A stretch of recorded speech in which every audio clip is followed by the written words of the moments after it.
Bismillahirrahmanirrahim. Assalamualaikum warahmatullahi wabarakatuh.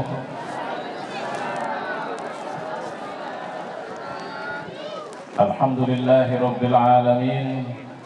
Wassalatu wassalamu ala asyrafil anbiya'i wal mursalin wa ala alihi wa sahbihi ajma'in. Qala Allah fil Qur'an, a'udzu billahi as-sami'il 'alim minasy syaithanir rajim. Bismillahirrahmanirrahim. Laqad kana lakum fi Rasulillah uswatun hasanah liman kana yarjullaha wal yawmal akhir wa dzakarallaha katsiran. Shadaqallah wa shadaqa rasuluh wa ba'du. Hormat saya kepada seluruh pengurus kenaziran Masjid Nasuha ya Pak ya, Jalan Sampur. Kemudian pejabat pemerintahan kelurahan, saya khilaf ini kelurahan apa, tapi yang pasti tadi diwakilin oleh Bapak dari Kepala Lingkungan ya Pak, Kepala Lingkungan, para tokoh masyarakat, tokoh-tokoh agama, bapak-bapak, ibu-ibu, saudara-saudara. Seorang sastrawan, tapi sekaligus juga seorang yang suka memperhatikan masalah patologi sosial atau penyakit yang menimpa masyarakat modern. Namanya Bernard Shaw. Dia pernah bilang begini, sekarang ini sebenarnya dunia itu membutuhkan satu orang atau beberapa orang, terserah mau banyaknya berapa, tapi yang pasti model manusia seperti Muhammad Sallallahu Alaihi Wasallam. Kenapa seorang sastrawan Inggris hidup di negeri Barat, tapi kemudian menyatakan kalau kita mau keluar dari kehancuran moralitas manusia sekarang, kita harus pergi untuk menemukan manusia atau mencari manusia yang kelas atau modelnya sama seperti Muhammad Sallallahu Alaihi Wasallam. Saya pikir kita pelan-pelan akan pelajari ini. Ada apa dengan masyarakat modern sebenarnya? Apa ada yang hilang? Secara teknologi kita sudah luar biasa. Tidak ada satu negeri manapun di sudut bumi ini yang dia berada terisolasi sendirian. Apapun peristiwa yang terjadi di sebuah negara hari ini, detik ini, itu akan secara cepat bisa kita ketahui sekarang kalau kemudian peristiwa-peristiwa besar terjadi di sana. Kemarin kita mendengar Raja Saudi wafat. Peristiwa wafatnya Raja Saudi bukan cuma kita dengar, tapi kemudian kita bisa dapat gambar komplit bagaimana seorang raja di Saudi Arabia wafat dan seperti apa kuburnya. Gambar itu menyebar begitu saja. Begitu peristiwa kematian, naik apa diantar ke kubur? Apakah karena ini raja maka ada parade pengantaran jenazah ke kuburnya? Ternyata tidak ada. Terus apakah dia dikuburkan di sebuah pekuburan keluarga kerajaan? Jawabannya juga enggak, dia dikuburkan di pekuburan umum. Terus apakah kuburnya dibuatkan semacam pendopo atau marmer? Tidak. Bahkan cuma ada pacakan nisan yang tidak berisikan nama siapa di sini. Hanya ada dua papan. Kalau bahasa kita kan nisan itu kalau kita modelnya ditulis. Tapi kalau dia, ini raja loh, cuma dipacakin papan. Kalau kebiasaan orang Mekah, Madinah atau Saudi kalau meninggal tanahnya rata saja, ini aja sedikit dibuat gundukan lah, yang langsung dempet ke tembok pinggir jalan. Gak ada istimewanya. Loh, apa yang saya sedang ceritakan? Peristiwa yang baru saja terjadi, kita sudah nikmatin, bukan cuma mendengar peristiwanya, tapi melihat foto, gambar atau video peristiwanya. Ini canggihnya zaman sekarang. Nabi pernah bilang begini loh Bu, zaman ini tidak akan berakhir Dunia tidak akan kiamat kecuali kalian akan biasa melihat orang berzina hampir di semua sudut.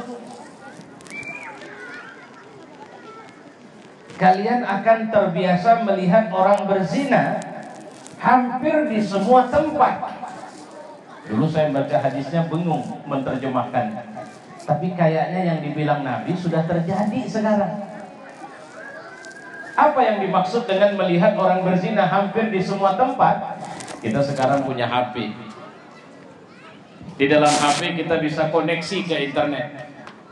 Kapan saja saya mau melihat orang berzina, saya bisa lakukan. Dalam masjid saja, kalau pikiran saya kotor, saya bisa nonton orang berzina. Sampai-sampai kata Nabi, orang paling baik di zaman itu nanti adalah orang yang kalau mau berzina, si laki-laki bilang sama perempuannya, "Dek, kita nggak usah di sini, Dek. Kita ke belakang tembok sana, sepi." Kenapa Nabi mengatakan si laki-lakinya, bukan si perempuannya? Karena si laki-laki itu lebih rasional, lebih mampu melihat malu tidak malunya. Sementara perempuan yang seharusnya punya rasa malu yang lebih tinggi, sudah sampai pada tingkat tidak tahu malu. Ya buktinya sekarang ibu-ibu kita kalau pergi ngaji saja pakai tudung, pakai baju bagus, tapi hari-hari pakaian kita sebenarnya lebih kepada pakaian orang yang tidak takut jadi musuh Allah ketimbang menjadi kekasihnya Allah. Kita sudah ikhlas-ikhlas saja kok kalau anak perempuan kita pakai celana pendek. Kita sudah nggak anggap bahwa maaf cakap payudara adalah bahagian aurat yang harus ditutup.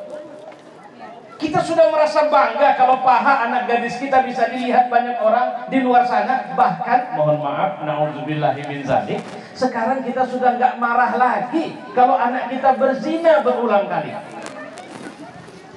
Malah kita bilang, silahkan sepuas-puasnya nak, asal jangan hamil.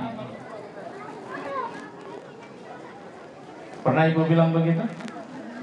Nggak pernah, tapi yang saya maksud seperti ini Bu. Ini malam minggu, tadi sore anak sudah bersiap-siap dengan pakaian seksinya. Terus sampai jam segini dia sudah kelayapan. Terus sampai jam 12 malam dia tidak di rumah. Terus sampai jam 1 pagi dia belum pulang. Terus sampai jam 2 dia belum pulang. Itu kan sama aja untuk kita mengatakan kepada anak kita, nggak apa-apa nak, pergilah sama laki-laki yang manapun yang kau mau, tapi asal jangan hamil. Ngapain saja terserah di luar sana, karena tidak ada orang cemas. Kalau bapaknya nanya sama ibunya, mana si Anu, kenapa belum pulang? Si ibu akan bilang apa? Alah biasanya Pak, malam minggu. Biasa, terserah dia mau kemana, mau nginap di mana, mau baring di mana, asal jangan hamil. Karena kalau hamil nak, emak itu bukan takut lagi sama Allah, malu sama tetangga. Kalau cuma takut sama Allah, tidak ada masalah. Suka mulai itu, tapi malu nanti apa mak katakan sama tetangga. Ini bentuk kerusakan kita hari ini. Saya sengaja langsung mulai untuk menceritakan sekelumit saja, karena zaman kita ini zaman siaga merah Pak. Hari ini di Republik kita nggak usah keluar lah dari tampuk pimpinan di atas sana. Terus terang saya bilang, saya enak Pak Kepling. Lihat pertarungan politik, pertarungan kepentingan antara si Anu dengan si Anu, enak. Sampai saya pernah bilang, kemarin kami pengajian sama ibu, saya sampai berpikir kalaulah halal nembakin orang itu, bagus ditembak mati itu semua. Kita ganti sama pemimpin yang baik-baik. Kenapa? Kok main dendam-dendaman? Kok main? Dan kenapa? Karena memang kita tidak pernah punya pemimpin dari jalur orang bertakwa lagi. Hari ini pemimpin kita bukan orang yang datang dari orang yang takut sama Allah, tapi datang dari orang yang itu kita halalkan sendiri Bapak, Ibu. Kalau ada duit, itulah orang hebat. Kalau ada jabatan, itulah orang penting. Kita nggak pernah lihat situ Masjid Nasuhat tiap pagi ada orang pergi sebelum subuh sudah nyampe duduk kemudian tegak berjamaah bersama imam, kita nggak anggap itu orang hebat. Kita nggak anggap itu manusia luar biasa.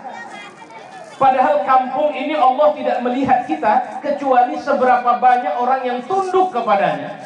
Dan itu manusia luar biasa. Mungkin kalau tanya Kepling, Kepling bilang sebahagian besar dari penghuni masjid itu, sebahagian besar dari mereka yang sholat subuh itu bukan tokoh masyarakat. Tapi saya bisa bilang bahwa sebahagian besar mereka itu adalah orang yang Allah kenal mereka, tapi belum tentu masyarakat kenal mereka. Kita ini mau dikenal orang banyak atau mau dikenalnya Allah? Oke, ini pelan-pelan. Apalagi hari ini kita terjebak pada sebuah sikap hidup di mana kita suka membenarkan orang-orang yang bisa atau mau mengambil kepemimpinan dengan cara salah, apapun caranya itu halal, dan kita sudah menonsenskan dan menganggap agama, Pak, udah kalau Bapak soleh urus masjid saja, kalau Bapak soleh urus majelis taklim saja. Kemudian apalagi, tidak penting orang kaya, mohon maaf saya nunjuk rumah, dan yang punya rumah jangan marah sama saya. Tidak penting orang kaya itu hartanya dari mana, yang penting dia kaya. Mau dia pencopet, mau dia perampok, mau dia koruptor, kita tidak peduli, apalagi kalau dia itu dermawan. Kemarin di Medan ada orang bukan Islam yang dikenal masyarakat, dia dikenal sebagai orang yang pencarian hidupnya tidak dari sumber yang halal. Kalau pakai kacamata agama, sebahagiannya itu ulu panggabean waktu itu. Saya pernah jalan di satu daerah yang saya mendengar anak-anak muda seperti duduk begini sedang menyanyi, yang lagunya adalah pujian kepada Abang Ulu. Kenapa dia dipuji? Jawabannya sederhana, dia memang penghasilannya tidak halal. Cuma ingat loh, orang yang penghasilan halal tidak jauh lebih dermawan dari dia yang tidak halal itu. Orang yang penghasilannya halal cuma lebih sering gonta-ganti mobil. Kalau dia mau nyumbang beras, mau nyumbang duit, mau bantu anak sekolah, bahkan mau menghajikan orang-orang baik kita. Rusak cara berpikir kita. Hari ini hampir di semua gang di kota kita tidak ada yang tidak ada bandar narkobanya. Hari ini hampir saja kita kesulitan untuk mengatakan apa ada gang yang bebas narkoba. Kita nggak berani bilang. Kalau tidak ada pemakai, pasti ada penjual. Kenapa begitu merebak? Jawabannya sederhana. Kita sudah kehilangan minimal dua hal. Yang pertama, kita tidak punya keberanian. Yang kedua, kita tidak punya kekuasaan. Orang baik banyak. Masjid masih ada azan, musola masih ada sholat subuh, ibu-ibu masih rajin sholat malam, yang rajin puasa sunat juga banyak. Wirid masih ada di kampung kita, tapi yang tidak ada keberanian kita untuk mengatakan tidak kepada kebatilan. Itu yang hilang. Yang kedua, kita nggak punya kekuasaan. Tapi Pak Ustadz, penguasa-penguasa kita kan mayoritas Islam, cuma tidak orang bertakwa. Dari presiden, mohon maaf Pak Kepling, sampai Kepling, kalau ditanya sama Presiden Jokowi, dia itu sholatnya pernah tinggal nggak? Saya nggak pernah dapat kabar. Saya nggak pernah tahu. Tapi mohon maaf, sampai detik saya bicara ini, saya belum melihat komitmen atau tekad di mana pemerintah ini nggak usahlah punya perhatian khusus sama umat Islam, nggak usah nyesain dada umat Islam. Saya masih lihat pemerintah ini masih nyesakkan dada sekarang. Apa yang disesakkan? Masih baru jadi Menteri Dalam Negeri. Menteri Dalam Negeri sudah ngeributin kolom agama di KTP. Masih baru saja diangkat jadi Menteri Pendidikan. Menteri Pendidikan ngerepotin doa anak sekolah. Masih baru diangkat jadi Menteri BUMN, keluarkan peraturan, jenggot jangan kepanjangan, kalau pegawai jilbab jangan besar-besar, pakai tato boleh. Kenapa pakai tato boleh? Karena ada menteri yang pakai tato.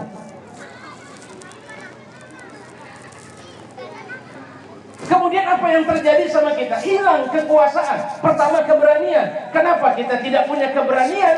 Jawabannya satu. Karena kita orang yang cerai-berai sekarang. Karena kita orang yang tidak punya tujuan yang sama. Hari ini banyak orang buat baik, tapi kebaikan tidak lagi lillahi ta'ala. Kebaikan, ya Pak, ini kan kebetulan mau pemilihan wali kota di Medan. Jadi wajar dong kalau saya sering soan kemana-mana, karena memang ada rencana.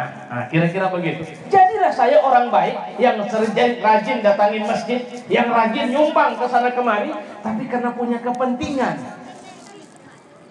Mana yang lillah, kita nggak pernah punya dan melihat ada orang yang beramal sungguh-sungguh melakukan amalnya tanpa pamrih. Seperti orang tua yang membesarkan anak, sedurhaka apapun orang tua, anak maksudnya terhadap orang tua tidak ada yang mendaftar anak sebagai dalam kelompok. Udah, mulai hari ini kau tidak lagi tergolong anakku, ku hapus namamu dari daftar anak. Tidak ada.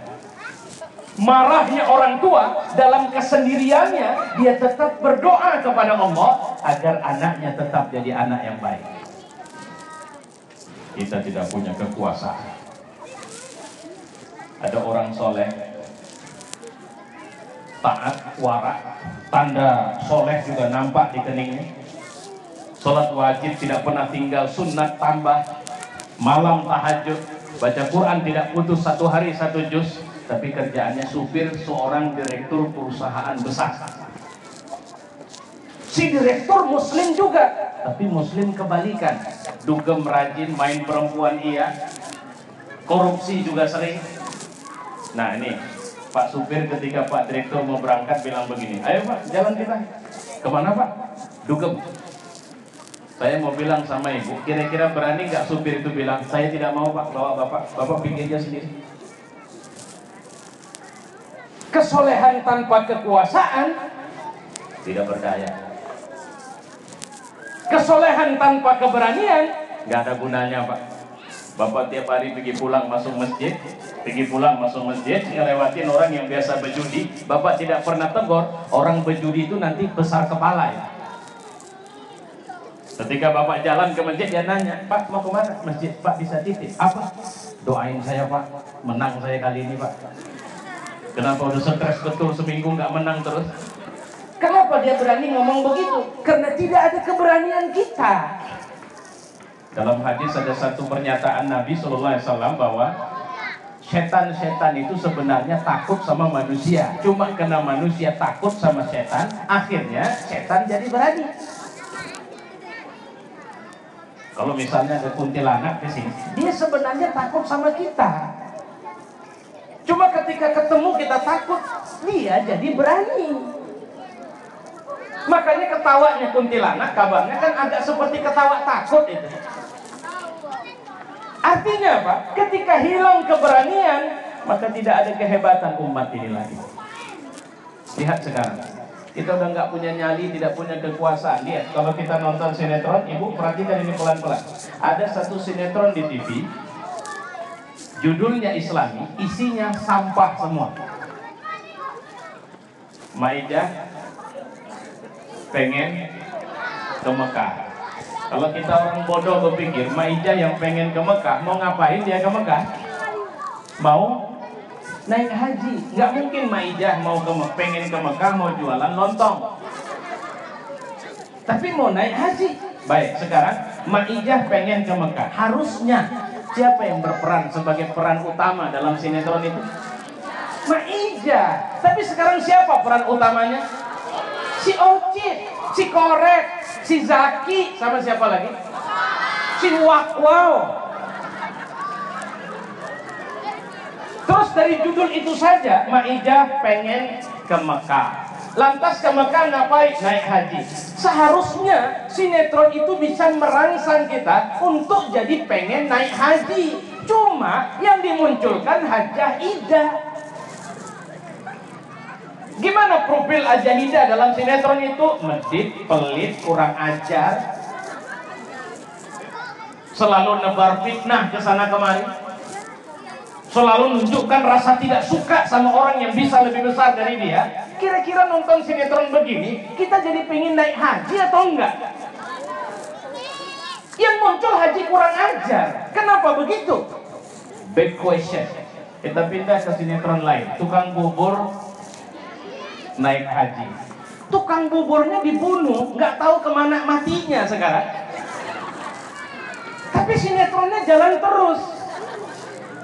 Karena pingin naik haji, harusnya tokoh haji yang muncul adalah haji yang buat kita jadi semangat pingin naik haji. Ini enggak, yang muncul Haji Muhyiddin. Coba bayangin itu. Apa yang dirusak? Yang dirusak adalah mindset kita tentang kebaikan. Kalau ada orang berjanggut agak panjang, celana agak cangkring, kening agak jidatnya menghitam, istrinya pakai cadar, bingung Pak Kepling. Sejak kapan dia pindah ke situ? Baru seminggu Pak. Wah ini bahaya nih, mungkin anggota ISIS kayaknya ini. Tapi kalau yang ngontrak itu hampir telanjang celananya, mantap kalian ya sekarang bisa cuci mata tiap hari kalian. Gak ada masalah. Ketika kerusakan muncul di tengah masyarakat, hati-hati. Masyarakat kita dimanja dengan kerusakan moral, sementara kita dipimpin dengan pemimpin-pemimpin yang pikirannya cuma perutnya saja. Maka Nabi pernah bilang, la ya'ti 'alan nas zamanun ru'asa'uhum kal asad. Akan sampai nanti sama kalian, pemimpin kalian itu kayak singa. Wa wuzara'uhum kazzi'at. Dan yang membantu pemimpin, wazir-wazirnya itu kayak serigala. Yang namanya serigala sebenarnya kerjaannya makan domba, tapi dia bisa berbulu domba. Wa qudatuhum kal kilab. Dan orang yang seharusnya menegakkan hukum seperti anjing. Apa harga diri anjing? Tulang. Dia bisa nggonggong sekuat-kuatnya. Herder itu besar, kita takut. Tapi sebenarnya sebesar apapun yang namanya anjing, dia akan diam kalau sudah dikasih tulang. Cuma yang lebih parah, wa katsirum minan nasi kal aghnam. Kebanyakan manusia nanti di zaman itu kayak kambing. Saya anak-anak pernah ngangon kambing. Kambing itu memang bebal betul ya. Disuruh masuk kandang dia lari, ditahan yang sana sini keluar, dipegang pakai tali, narik, tarik-tarikan sama kambing itu. Artinya Pak, kebanyakan manusia bebal dikasih tahu kebenaran sama mereka. Allah, anda usah cerita kebenaran lah, yang penting perut. Benar dibilang Nabi, la ya'ti 'alan nas zamanun himmatuhum butunuhum. Nanti kalian akan temukan masyarakat yang pikirannya cuma perut. Oh iya, saya lupa belum kenalan sama ibu. Udah begitu panjang, sudah kenalan saya tadi? Belum. Ibu tahu nama saya siapa? Abdul Latif Khan. Alhamdulillah saya ikut. Saya tidak tahu apa ikut duduk atau tidak. Bersama saya, istri saya ikut. Dan 4 dari 9 orang anak saya juga ikut. 5 dari 9 orang anak saya juga ikut malam ini, mendengarkan ceramah saya ini. Ya Allah alam, mungkin mereka di belakang atau bagaimana. Saya punya anak 9 orang, umur saya sekarang 42 tahun. Dan saya tidak kebablasan ibu punya anak 9. Saya by design. Jauh sebelum saya menikah, saat belum kenal saya sama istri saya, waktu itu ya masih gadis juga dia, saya sudah merencanakan Tuhan, kalau nanti aku menikah, kasih aku karunia anak minimal 7 orang. Alhamdulillah sekarang Allah kasih 9 dan ada rencana saya untuk nambah insya Allah kalau Allah kasih. Iya, saya serius. Kenapa?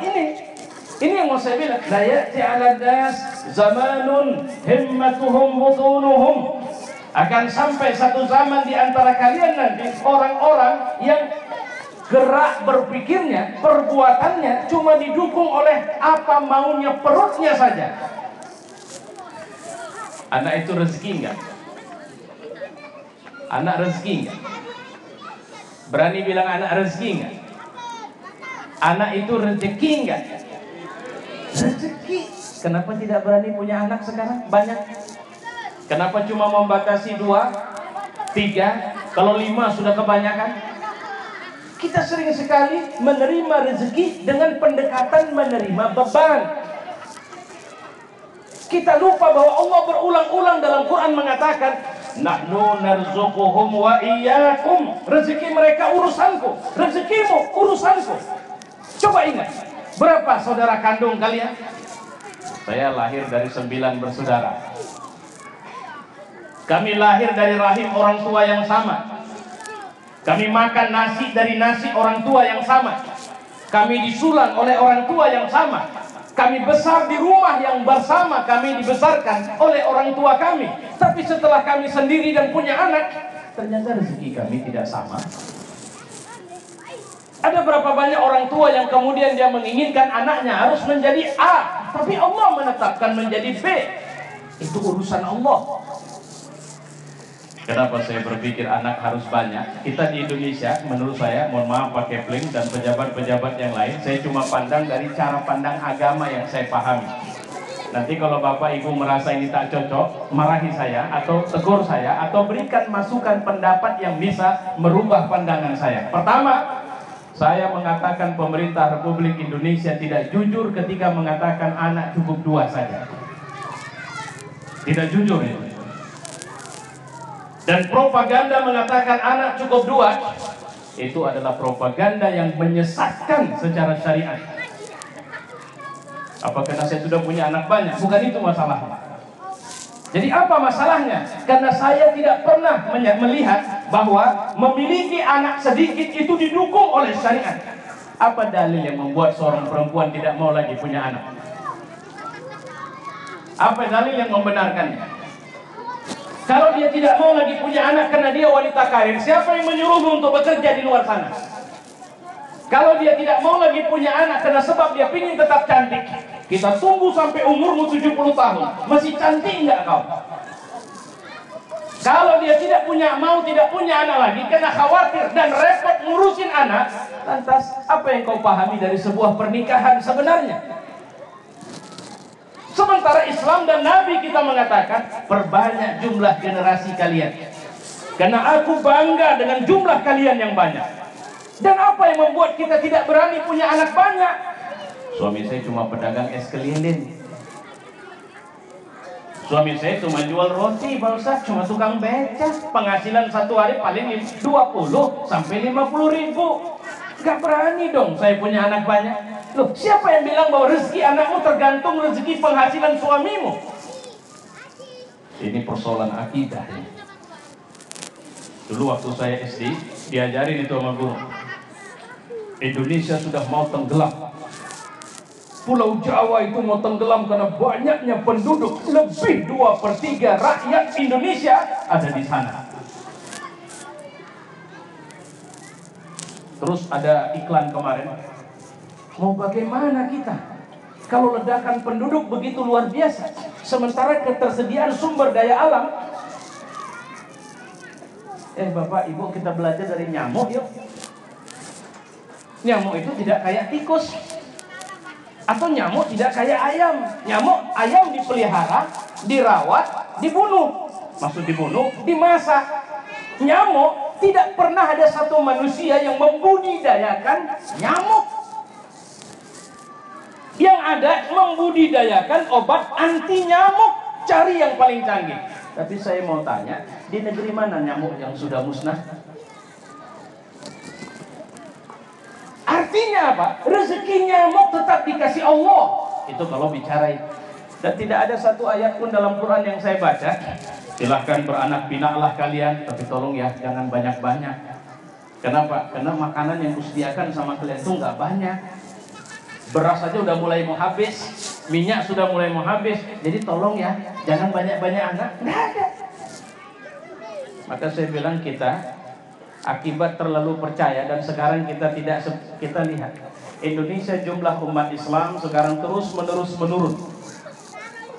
Dari awalnya 95%, sekarang sudah di bawah 85%. Tapi uniknya, jumlah orang yang tidak Islam terus mengalami kenaikan. Tapi Pak Ustadz, jangan pakai tapi dulu. Karena sebab menurunnya jumlah umat Islam, apa yang terjadi? Kualitas kita juga ternyata mengalami penurunan, Bapak. Ini saya lihat sekolah paling mahal setahu saya di Medan itu Prime One. Itu anak SD saja per bulan 2 juta uang sekolahnya. Oh, ada sekolah-sekolah Islam, ada Sofiatul Amalia, ada Al-Hijrah, ada macam-macam. Ada sekolah Islam terpadu. Tapi saya juga memperhatikan, tidak semua anak muslim bisa sekolah di sekolah itu. Karena relatif masih mahal, walaupun bulanan mungkin 200, 300 atau 350 ribu, tapi relatif masih mahal. Kemana anak muslim sekolah? Ke sekolah-sekolah yang hanya memberikan jam per hari, hanya sampai jam 10 pagi, atau dari jam 10 sampai jam 12, atau sampai paling lama jam setengah 3, tapi sudah kehilangan pelajaran agama. Kenapa? Karena di Republik ini madrasah as-Islam itu sudah mulai dibunuh, sudah mulai mati suri. Ibu tadi yang membaca Barzanji, marhaban, Masya Allah. Saya mengucap terima kasih Ibu. Kami tadi bincang sama ketua BKM kita. Inilah lagu yang langgeng sepanjang zaman. Tapi saya mau tanya, apa sudah punya generasi dari anak-anak gadis kita di lingkungan ini? Lantas kalau nanti ibu sudah tidak ada, maka lagu apa yang akan ditampilkan untuk menyanyikan lagu-lagu pujian terhadap Rasul? Mereka akan menyanyi lagu-lagu yang umum. Apakah mereka menyanyikannya dengan perasaan? Saya melihat ada orang yang memuji Rasul, tapi tidak ada aura cinta pada wajahnya. Sementara ibu yang mengatakan tala'al badru alaina, itu muncul dari satu pelajaran yang dimulai dari mempelajari rawinya. Walaupun rawi tidaklah merupakan catatan-catatan yang absah semuanya tentang sejarah Nabi.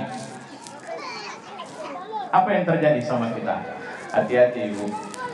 Sekarang di Kalimantan itu setahu saya ada 2 provinsi yang mayoritas penduduknya muslim tapi pemimpinnya kafir.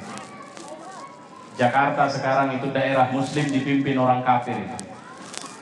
Medan akan pilkada tahun ini. Tapi saya khawatir akan terjadi masalah.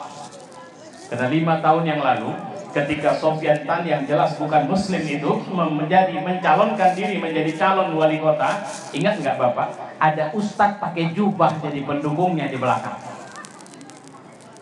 Kenapa harus ustadz dukung kafir? Kenapa dia tidak sendiri yang maju? Jawabannya, kita sudah lemah, tidak punya kekuatan dan keberanian. Kedua, kita sudah menatap Allah, ustadz sama aja sekarang. Berapa jumlah umat Islam? Tidak ada yang takut. Walakinnakum ghusa'is sail. Kalian seperti buih di lautan. Banyak kalian, tapi tidak ada orang yang takut. Kalau ditanya siapa, berapa banyak umat Islam di lingkungan ini, orang akan baca siapa kepalanya, si Anu. Udah, tundukkan saja kepalanya. Kalau tidak bisa tundukkan kepalanya, hitung berapa per kepala. Tinggal itu saja. Beberapa kali pemilu sudah terbukti Bapak. Kalau cuma untuk memilih anggota dewan, kita tidak menempatkan agama sebagai urutan pertama, dan kedua ketakwaan sebagai urutan utamanya. Kita hanya berpikir siapa bisa ngasih apa sama saya. Siapa yang bisa ngasih apa sama saya, itu akan saya dukung. Mau monyet sekalipun, saya siap. Asal dia bisa memberi sesuatu kepada saya. Konsepnya sudah matrik, sudah Yuk, kalau karena jumlah kita besar, lantas kita akan lemah. Mari kita cari siapa negara yang paling banyak penduduknya di muka bumi. Cina. Siapa negara yang paling cepat pertumbuhan ekonominya di muka bumi? Cina.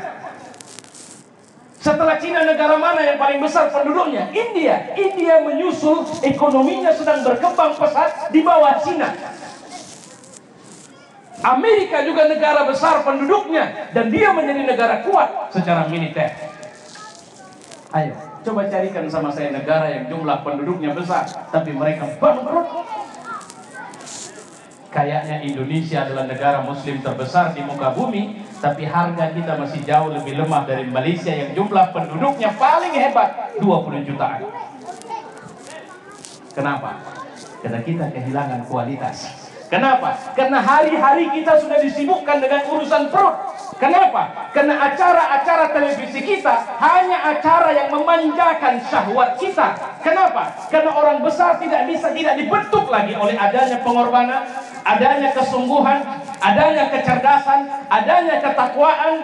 Apa orang besar kita? Orang besar adalah orang yang ujuk-ujuk bisa muncul sebagai orang besar karena dia mungkin jelek kali wajahnya, karena dia mungkin pintar mengolah sesuatu. Sehingga siapa orang sukses di jalan ini, kita pasti akan mengukur siapa orang yang rumahnya paling besar, jabatannya paling tinggi. Kita tidak pernah mengatakan orang sukses adalah wa itu. Siapa wa itu? Dia tukang becak, tapi dia sukses. Apa kesuksesannya? Pertama, anaknya banyak, tapi tidak ada satu anaknya yang tidak hafal Quran. Kedua, dia tidak pernah tidak menjaga sholat tahajud, dan tidak sekalipun dia ketinggalan sholat subuh di masjid. Itu orang sukses. Tidak begitu lagi cara berpikir kita. Kalau di tahun-tahun dulu ada anak kita perempuan ditawar orang mau menikahinya, yang kita tanya, kau mabuk nggak? Pernah mabuk nggak? Main judi nggak? Sholatmu bagaimana? Itu dulu. Sekarang kalau ada orang mau menawar anak kita, yang pertama kita tanya, apa ibu? Apa pekerjaannya? Oh, saya pengusaha pak, kecil-kecilan. Penghasilannya berapa per bulan? Kalau penghasilan minimal dapatlah saya 40 juta per bulan pak. Tapi kadang-kadang kalau hari sedang baik dapat saya 100 sampai 150 juta per bulan. Oh iya, kerjaan apa itu? Ini pak. Oh bagus. Butet, mohon maaf yang namanya Butet. Butet, ya, sini dulu. Ini si Anu datang ini. Udah, duduklah kalian berdua. Kenapa pula abang datang kemarin? Kan sudah aku bilang sama abang, aku tidak mau sama abang. Apa maksudmu Butet? Kata si bapak. Aku sudah bilang sama dia, jangan datang ke rumahku, karena aku tidak suka sama dia, dan aku tidak mau menikah sama dia. Tutup mulutmu. Di depan tamu tidak boleh bicara begitu. Tapi aku sudah mengucapkan kalimatku, ayah, aku tidak mau menikah sama dia. Anak ditarik ke dalam. Emaknya juga bilang, kau ini gila memang ya. Orang, coba aku dengar tadi, penghasilannya minimal 40 juta loh. Kau masih mau sama si Ucok yang tukang ajan di masjid? Kau mau makan ajan dari dia? Ya, tapi aku nggak cinta mak sama abang itu. Ya, apa mau makan cinta kau rupanya? Otakmu pakai. Kalau kau bisa nikah sama dia, bukan cuma kau yang makmur, keluargamu bisa makmur. Ya udah, mak saja nikah sama dia. Lihatlah betapa matriknya orang tua sekarang. Itu maksud saya. Betapa mudahnya kita terpesona dengan penampilan orang. Padahal Nabi mengatakan, Innallaha la yanzuru ila ajsamikum. Allah tidak melihat kepada ajsam, kepada tampilanmu. Wala yanzuru ila suwarikum, juga bukan kepada suaramu. Walakin yanzuru ila qulubikum wa a'malikum. Tapi Allah melihat kepada hatimu. Dan ini yang dibilang Nabi, Innama bu'istu liutammima makarimal akhlaq. Sebenarnya aku diutus untuk menyempurnakan akhlak, sehingga sebuah kebaikan hanya dilakukan karena Allah. Sehingga harga diri mukmin, ibu, bapak, saudara-saudara, hanya satu. Apa itu? Ridho dan surga Allah Subhanahu wa ta'ala. Kalau sudah ridho, surga lah harga diri kita. Kita nggak bisa dibeli pakai dunia. Tapi ini duit pak, ya saya tahu. Duit ini bisa buat saya senang dan tenang hanya beberapa hari. Setelah itu saya akan kehilangan kesenangan dan ketenangan setelah Allah memanggil saya. Saya tadi lihat lama betul itu pusaranya Raja Abdullah. 91 tahun dia hidup di muka bumi. 91 tahun mungkin gak jejak tanah, karena kayanya luar biasa. Tapi kemana setelah kematiannya? Sederhana kali kuburnya. Siapa yang mengambil hartanya setelah dia mati? Tidak ada orang mati yang selera dengan harta orang hidup. Kalau nggak percaya ibu teriak-teriak nanti habis dari sini bawa duit banyak ke kuburan. Saudara-saudara para mayit sekalian, saya mau sedekah ini. Siapa yang mau silakan bangkit dari kubur. Ibu tunggu, tidak ada yang bangkit itu. Kami sudah tidak percaya dengan orang yang hidup. Kami akan dukung siapapun dari kalian yang mati untuk menjadi wali kota di Medan. Tidak ada yang bangkit itu. Selera orang mati sudah beda dengan selera orang hidup. Dan Nabi mengajari sama kita. Ya Allah, ada bapak yang usianya 63 tahun sekarang. Ternyata 63 tahun di dunia itu sama dengan 1,5 jam saja di akhirat. Umur kita umat Islam ini dari masa Nabi berdakwah sampai sekarang hanya baru 1,5 hari saja. Kalau dibanding akhirat. Maaf cakap, saya sekali lagi mohon maaf kepada siapapun bapak ibu yang hadir di sini. Saya mau bandingkan rumah ini. Ini yang inilah dulu dengan rumah yang ini. Mohon maaf saya, tolong jangan marah sama saya. Ini kalau ada yang meninggal dari sini dan kalau ada yang meninggal dari sini, kita anggaplah ini rumah orang susah dan ini rumah orang senang. Apakah orang senang kalau dikuburkan dilempar ke langit? Tidak. Kemana? Ke bumi. Apa kuburan orang senang lantas kemudian dibuat belok-beloknya panjang baru ketemu liang lahatnya? Tidak.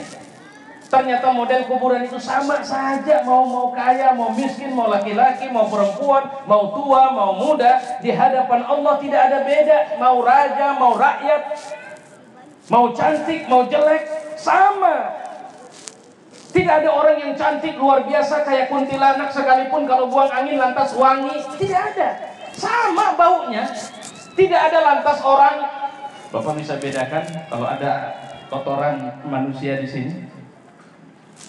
Ini kalau dari modelnya kelihatannya artis ini yang punya. Tidak bisa. Yang tahu kita cuma kotoran manusia. Siapa yang bisa mendeteksi kalau ada orang dengar ceramah gini banyak orang, lantas ada yang buang angin langsung bilang, ini kau yang buang kan? Karena aku tahu warna angin yang selalu kau buang kayak begini. Tidak ada. Orang bisa tahu itu angin yang keluar dari manusia, tapi tidak bisa mendeteksi manusia mana itu aslinya manusia. Rumah besar sama rumah kecil pasti ada septic tank. Kalau tidak percaya, kita ambil sampel rumah besar sama sampel rumah kecil isi septic tanknya. Yang kita cek bahwa ke laboratorium itu sama, bau, rasa, warna tidak jauh beda ya. Artinya apa? Jangan merasa sombong dengan kayamu, jangan merasa sombong dengan jabatanmu, jangan merasa sombong dengan cantikmu. Di hadapan Allah kita sama. Sama-sama apa? Sama manusia. Apa yang membuat kita berbeda? Takwa. Apa itu takwa? Kemampuan kita untuk tetap istiqomah, meyakini, merasakan, menyadari bahwa kita ini budak Allah dimanapun urusan hidup kita. Itu yang harus kita pahami Bapak Ibu. Ini yang hilang dari umat Islam. Kalau harga diri kita adalah surga, maka dunia ini tidak bisa membeli kita. Dunia akan datang minta tolong kita ambil. Jika mengambilnya menjauhkan kita dari Allah, menghilangkan sebab kita masuk surga, maka kita akan goodbye dengan dunia. Itu sikap muslim yang hilang sekarang. Saya khawatir dalam hidup kita kalau ditanya siapakah Tuhanmu, jawaban kita Allah. Tapi saya khawatir benarkah Allah adalah Tuhan kita di semua urusan hidup kita? Kayaknya enggak. Karena kita kalau memasukkan anak kerja, apalagi ke menjadi pegawai di instansi pemerintahan, berani enggak ibu cuma minta tolong sama Allah? Kayaknya Pak Ustadz kalau ada peluang, katanya saya dengar kalau bisa nyetor sekian bisa lulus, dan kalau ada relasi keluarga ke sana bisa masuk. Nah saya mau bilang, ada uang, ada keluarga, ada Allah. Kira-kira siapa yang paling kita percaya bisa buat anak kita lulus? Saya khawatir Allah nggak masuk daftar ya. Karena kita belum apa-apa akan bilang Tuhan nggak bisa diajak kompromi Ustaz. Kalau pejabat saya kasih duit bisa. Itu yang terjadi sama kita. Jadi banyak ketegasan, teriakan yang gonggongan yang luar biasa. Qudatuhum kal kilab. Orang-orang yang menegakkan kebenaran seharusnya, orang-orang yang menegakkan keadilan seharusnya kal kilab, seperti anjing.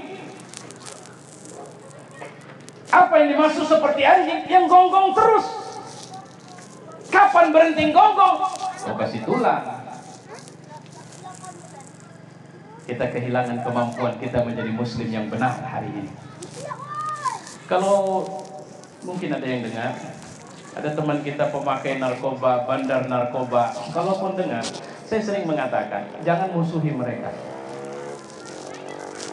Karena bukan tidak mungkin mereka adalah anak kita, saudara kita, suami kita, teman kita, tetangga kita.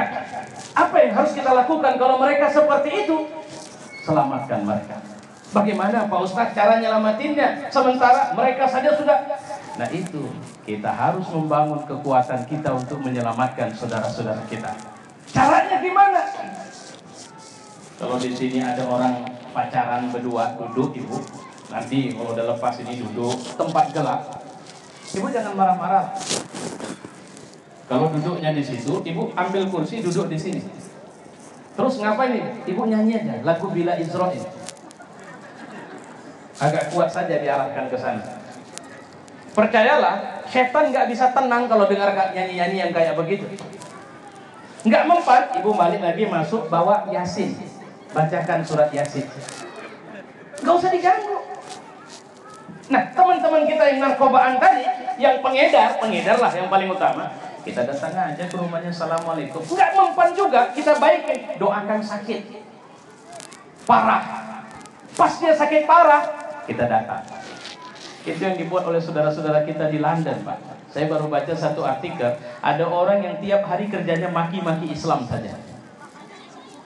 Tiap hari itu aja kerjanya. Nanti kalau ada yang tahu Facebook saya, silakan masuk ke Facebook yang dengan akun saya. Nanti akan lihat satu artikel, ada orang di Inggris yang kerjanya maki-maki Islam sampai akhirnya dia kena kanker. Tahu ibu apa yang dilakukan orang Islam setelah dengar dia kena kanker?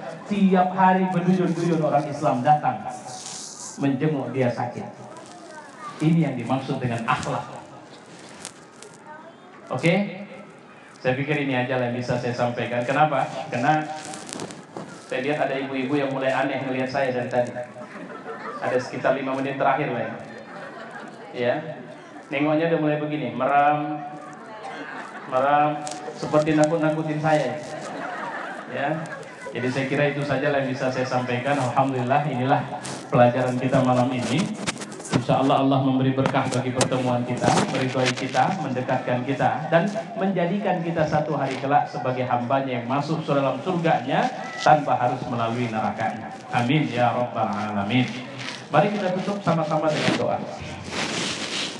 Alhamdulillahirabbil alamin. Wassalatu wassalamu ala asyrafil anbiya'i wal mursalin wa ala alihi wa sahbihi ajma'in. Allahumma ij'al hadha jam'ana fi hadzal majlis jam'an marhuma wa tafarruquna min ba'dihi tafarruqan ma'suma. Rabbana atina fid dunya hasanah wa fil akhirati hasanah wa qina adzaban nar.